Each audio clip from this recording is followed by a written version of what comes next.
Struggling with calendar alerts on your iPhone? Hey there, welcome to the video.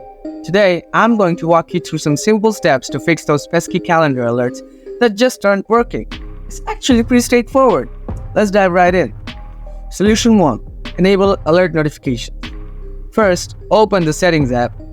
Next, scroll down a bit. Tap on Notifications. Now scroll down again. Find and select the Calendar app. Make sure you turn on all the notification settings. After that, scroll down. Tap on Sounds and ensure that alert sounds are enabled. Solution 2. Check time zone settings. Open the Settings app, scroll down, tap on the Calendar app, find and select it. Look for a setting called Time Zone Override. Toggle this option on. At the same time, go back.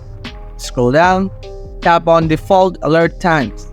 Ensure you set default alert times for birthdays, events, all-day events. Also, enable sync for all events on your iPhone. You can go back, tap on sync, select events. And that's all there is to it. Your iPhone's calendar alerts should be up and running smoothly. If you've got any more questions or need further help, drop a comment below.